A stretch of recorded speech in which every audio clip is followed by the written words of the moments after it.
ఈ మధ్యకాలంలో నా వర్క్షాప్కి అటెండ్ అయిన ఒక పర్సన్ ఫైనాన్షియల్ ప్లానింగ్ ఇస్తున్న క్రమంలో వాళ్ళ ఫ్యామిలీ డీటెయిల్స్ అని తెలుసుకుంటే 2 పిల్లలు ఉన్నారు. ఒక కొడుకు, ఒక పాప. కొడుక్కి ఐఐటిలో సీట్ వచ్చింది, కానీ జాయిన్ చేయలేకపోయాడు.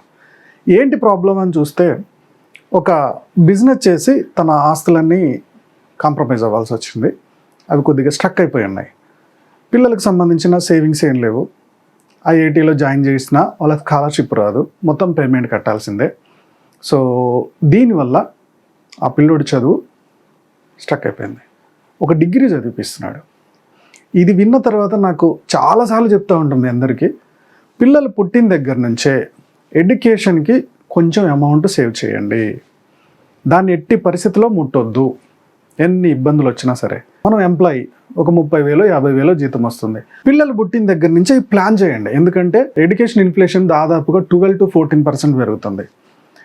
సో మీ పిల్లోడి ఏజ్ ఏంటి, ఇప్పుడు ఏం చదువుతున్నాడు, దాని ప్రకారం అతనికి ఎంత సేవ్ చేయాలి. ఒకవేళ 50 లక్షలు వచ్చింది, ₹1,00,00,000 వచ్చింది, మనం అంత చేయలేము, మన శాలరీలో వచ్చేది ఇంతే అంటే దాంట్లో ఒక బడ్జెట్ రాయండి. ఆ బడ్జెట్ ప్రకారం ఎంతో కొంత మిగులుతుంది. ఎక్కడ తగ్గించవచ్చో మీకు క్లారిటీ వస్తుంది. ఆ మిగిలింది నెల నెల ఎస్ఐపి చేయండి. ఖచ్చితంగా పిల్లల ఎడ్యుకేషన్కి వెళ్ళిపోతుంది. సార్ ఆ టయానికి మనం లోన్ తీసుకుందాంలే, ఎడ్యుకేషన్ లోన్ ఇస్తారుగా అంటే మళ్ళీ చెప్తున్నాం, పేరెంట్స్ సిబిల్ కనుక, ముఖ్యంగా ఫాదర్ సిబిల్ కనుక బాగాలేకపోతే ఎడ్యుకేషన్ లోన్ పిల్లలకి ఇవ్వట్లే బాస్. దీనివల్ల మంచి కాలేజీలో సీట్ వచ్చినా చదివించకుండా మళ్ళీ ఎక్కడో నార్మల్ కాలేజీలో చదివించాల్సి వస్తుంది. పిల్లలు లైఫ్ డిస్టర్బెన్స్ అయిపోతుంది. వాళ్ళ గ్రోత్ని, వాళ్ళ కెరీర్ని మనం ఆపేసిన వాళ్ళం అవుతాం. ఎంత బాగా చదివితే ఐఐటీలో సీట్ వచ్చి ఉంటుంది. అలాంటి అబ్బాయిని డబ్బులు లేక జాయిన్ చేయలేకపోయాం. ఆ పరిస్థితి రాకుండా ఉండాలంటే పుట్టిన దగ్గర నుంచే ప్రాపర్గా ప్లాన్ చేయాలి. ఓకే, మీ పిల్లోడి ఎడ్యుకేషన్కి నెల నెల ఎంత సేవ్ చేయాలని మీకు ఏమైనా డౌట్ ఉందా?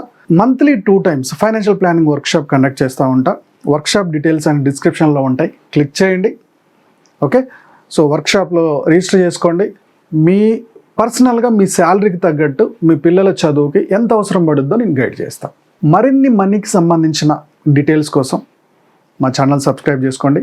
Thank you.